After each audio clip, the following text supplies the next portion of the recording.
Hey y'all, all my inspirational tea sippers.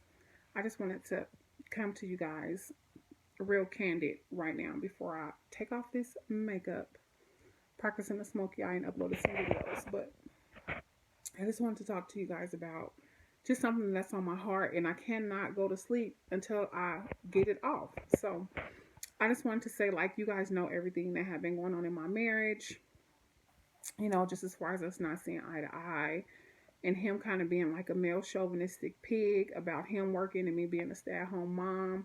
Um, no communication at all on his end. There was a lot of tragedy and tragic situations that happened to my husband when he was younger. So he was just a broken man. You know what I mean? Like abandoned, left behind, literally treated like a slave, and just dealing with so many issues that it affected the marriage. And I just wanted to say, like, I know me moving out, some people had something to say about it, or not even that, but just I confided in a few women that I really trusted at church, and they believed that I should have went back home and worked it out or whatever. But when things get so bad to the point to where you're no longer speaking to each other, it's as if you don't like each other. You know what I mean? It was literally physically making me sick. I mean, and when I would go to God and when I would talk to the Lord and I would ask him, like, what do you want me to do? Like, you know what I'm saying? Like, I'm so miserable. I cannot handle this. I would hear the Lord tell me, leave.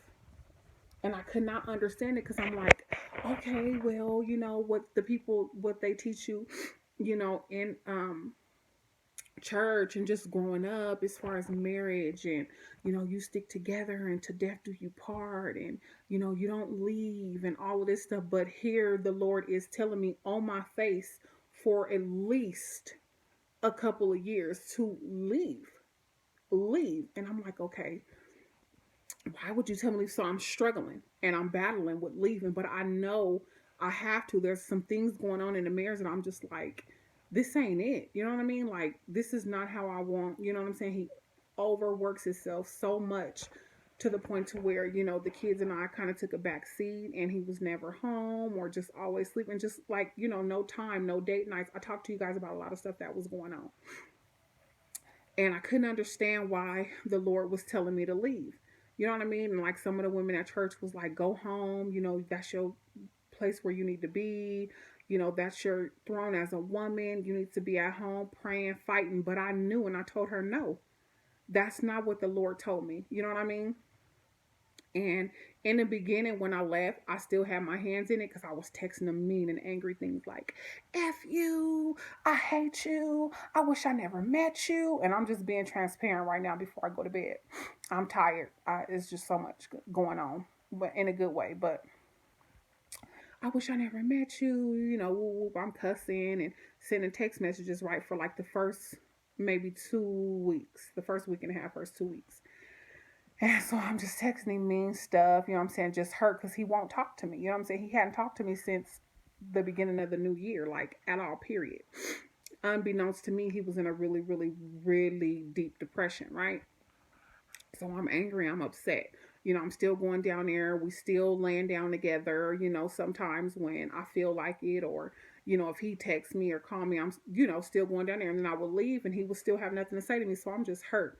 So it took one of my good friends, her name is Becky, just really was talking to me, her and my cousin Karina, on separate occasions, of course, but Becky, really good friend for over 15, 17 years plus, right?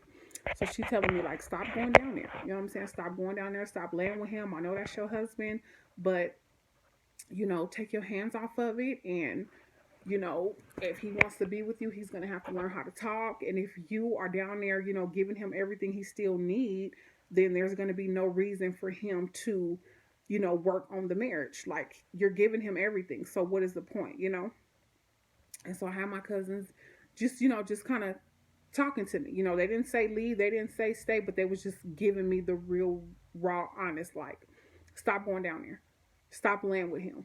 You know what I mean? If he's going to do anything, you're going to have to completely cut it off so he can really see and understand. You know what I'm saying? So After that, long story short, like I just stopped. I stopped talking to him. I stopped laying with him. I stopped all of that because I'm like, no, I'm feeling worse with still laying with him, still sleeping with him, rather sleeping, laying, whatever.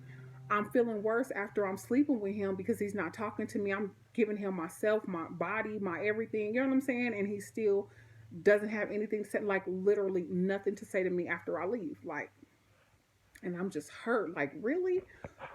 And so I said all that to say, you guys, sometimes my story is different from a lot of other women. I know that a lot of times in marriage we go through things, you know what I'm saying? And sometimes we go through things that are just really, really damaging, really, really, hard. But I tell you what, if you get a relationship with the Lord and He's leading you and guiding you, nobody deserves to be in a toxic relationship. I don't care if it's in a marriage, I don't care if it's in a relationship, I don't care if you're engaged. No one deserves to be in a toxic relationship. Nobody. And it really requires two people.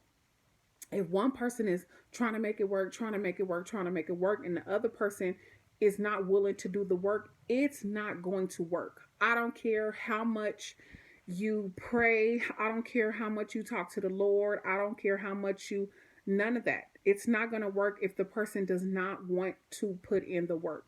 So, what I'll tell you is, I urge you, and this is for the people who feel like this could be a confirmation from the Lord because you've already been talking to Him. This is not me telling you, this is just confirmation. So you've already been thinking about this stuff. You've already, you've been going through things in your marriage and it's at its height, it's toxic. You have to trust God. When I left here, I didn't have a job. You know what I mean? I was a stay at home mom. I didn't know how I was going to make it. I didn't know what we were going to do. That's why it took me so long to leave because I didn't know what it was going to do to my kids, how it was going to affect them. But I knew I could not stay in the state that it was in. I knew I couldn't. I knew He loved me. I know I loved Him. But there was just some things that I was just like, this is not it. And I'm no longer willing to deal and put up with things as such. Like, He needs to understand. And so I didn't have a job, you guys. I was a stay at home mom and I just trusted God. I finally built up the courage to leave, and I got a job. The Lord allowed me to be able to pay my rent, pay my bills. And what I'm telling you is, you have to step out on faith.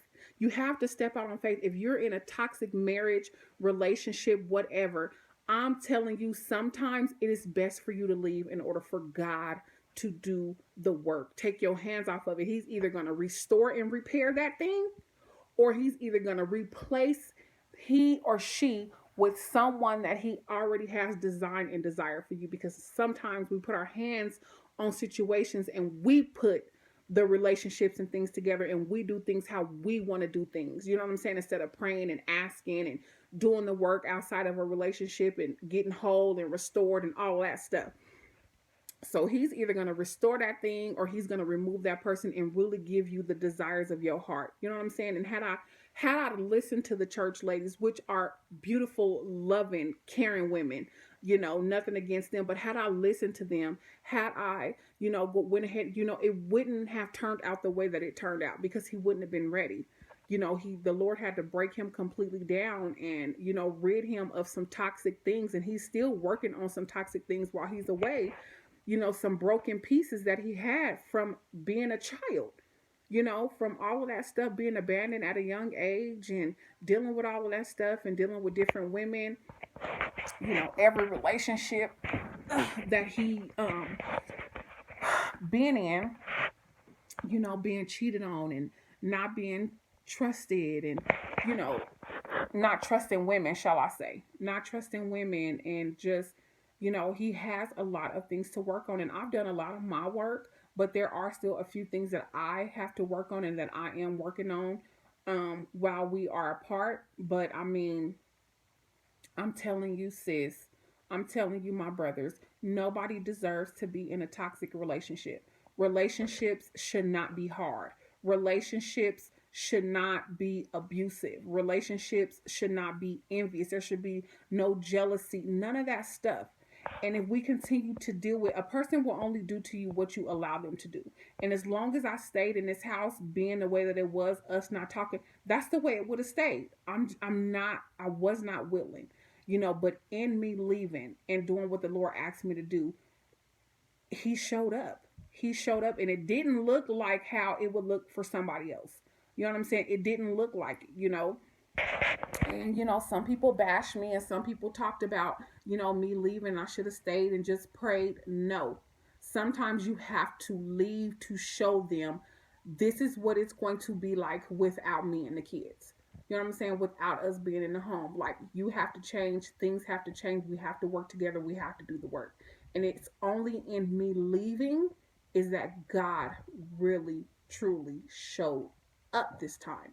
The first time, like I told you guys, I had my hands in it. I was calling him every day and telling him, "Oh, I'm gonna commit suicide. I'm gonna kill myself." And, like, for real, y'all. The first time that I left a few years ago, like, I had my hands all up in that thing, like calling them down there, like, "You need to come over. You need to." Da, da, da, da. This time around, I didn't do any of that. You know what I'm saying? He would call, and I'm just like, no.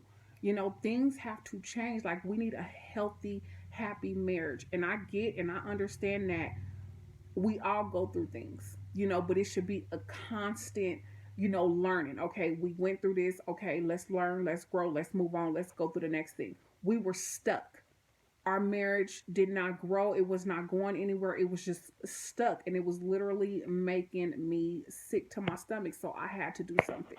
So I just wanted to encourage you guys tonight and let you know that relationships and marriages are not supposed to be hard. They're supposed to be easy. Your companion is supposed to support you. You're supposed to make each other better. You know what I mean? You're supposed to be compassionate towards each other, loving, caring, kind. Just continuing on in consistency. You have to be consistent. You have to be consistent about the commitment. You have to be forever growing. You have to be forever, working on your marriage, working on your relationship. You have to continue to grow in order for this thing to continue on in the way where God sees it. So I'm telling you tonight, if it's anybody out there in a toxic relationship and you are just tired, you are done. It is physically making you sick. You are over it. You tired of the fighting. You tired of the argument. I'm telling you right now to step out on your faith. Know that God is your source. You do what you have to do and let that person go completely. Let that person go completely and just allow God to be God. Allow him to do the work because he wants so much more for us. He really, really does. Like, I love my husband so much more today than I did yesterday or last week or when I left. And we were gone out the house for at least 3.5, 4 months. I really literally thought I was going to die. I wanted to die. I could barely breathe because I was so hurt and couldn't believe that I felt like it was over. You know what I mean? But God was doing something greater. You know what I mean? And, like, him as a head, he has really showed up. He has really, you know, he's showing consistency. We're talking, we're communicating, and our marriage is like fresh, new. It's like I've never. It's like we've never. I don't even know how to explain it. It's such a blessing to be able to have a fresh, renewed start. And I'm so so thankful. But it would not have ever happened had I not left. It wouldn't have happened had I not left. So I want to tell you that, those fairy tale love stories that we see, I know everything is not going to be perfect. Don't get me wrong. But those fairy tale love stories, those couples, black love, and, all of that stuff, it is possible for you. Black love, white love, whatever love. It doesn't matter what race. It can happen for you. You know what I mean? But you have to be strong enough to not deal, tolerate, and settle for things that are beneath you and for things that you do not deserve. You have to let it go. You have to let it go. I don't care who it is. King Tut, it don't matter. You have to let it go so that way God can open up a door for what he desires for you to have. And above all, we want his will. So that's what I wanted to say before I went to bed. You guys, thank you so much for having me. I appreciate you. I love you guys. I pray that you get something out of this, I know some people may disagree with me putting my business out there or whatever, whatnot, but God is gracious. He's loving. He's kind, and He can do it for you. He can do it for you. He can do it for your marriage. I pray for you guys. I pray that you guys, stay strong. I pray that you have the strength to do what you know you need to do. I'm not telling you what you know what you know you need to do, but you know what you need to do. So I pray that you have the strength to stand on that. Get what you deserve. Get the desires of your heart. Allow God to bless you. Until the next time, you guys, inspire. Be inspired. I love you guys. God bless you.